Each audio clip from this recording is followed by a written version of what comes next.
Comment un fauteuil en rotin et un prénom ont donné le film érotique le plus populaire de tous les temps. En 1974, Emmanuelle sort sur les écrans et décoince la France des 30 Glorieuses.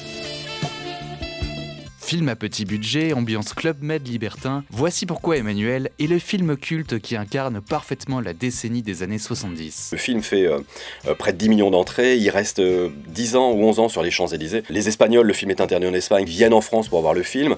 Il y a des tours opérateurs qui organisent des visites de Paris avec un ticket pour voir Emmanuelle. C'est inimaginable maintenant, quelque chose comme ça. Début des années 70, le sexe arrive progressivement sur les écrans, soit dans des productions pornographiques très clandestines, soit dans des films érotiques très médiocre. En France, un jeune producteur veut surfer sur la vague et faire un film rentable avec peu d'argent et beaucoup de scènes de sexe. Il imagine surtout reproduire le succès d'un film sulfureux sorti 2 ans plus tôt, Le Dernier Tango à Paris, dont une scène de viol en particulier a fait beaucoup parler. Scène dont on sait aujourd'hui à quel point elle a traumatisé son actrice. Le producteur achète les droits d'un roman érotique d'Emmanuelle Arsan.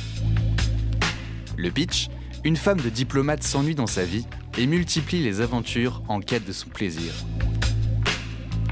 C'est un jeune photographe sans expérience dans le cinéma qui est choisi pour la réalisation. Direction la Thaïlande pour un tournage d'1 mois, ambiance pieds nickelés. Le film n'est pas déclaré aux autorités en Thaïlande. Le scénario est écrit là par un très bon scénariste, c'est le scénariste de François Truffaut, mais avec des acteurs qui sont plus ou moins bons, des décors pas toujours très très bien choisis, et puis surtout, ils n'ont pas de permis pour faire ce qu'ils font.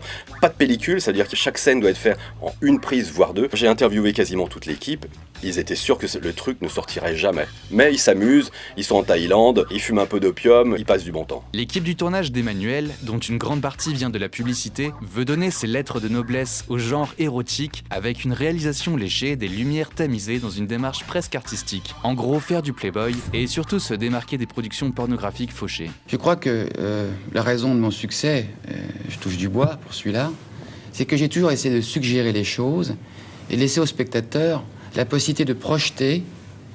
À travers les images, on ne voit pas grand-chose.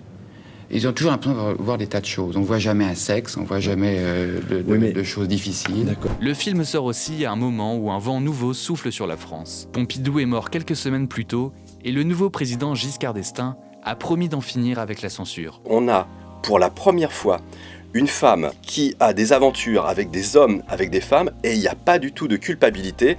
On nous dit le sexe c'est bien, le sexe c'est beau, allez-y, faites-le. Le message est assez révolutionnaire. Si Emmanuelle reste en effet soft dans ce qu'il montre à l'écran, le spectateur des années 2020 y trouvera beaucoup d'aspects dérangeants. Des rapports sexuels non consentis, l'écart d'âge de plus de 40 ans entre la jeune actrice et son mentor libertin, et aussi un regard néocolonial sur les Thaïlandais. Le film consacre Sylvia Kristel, jeune mannequin de 22 ans sans expérience, comme égérie mondiale, mais aussi comme un objet de désir, à jamais enfermé dans des rôles sexualisés par des réalisateurs hommes. Si on vous voyait moins nu, est-ce qu'on irait autant vous voir?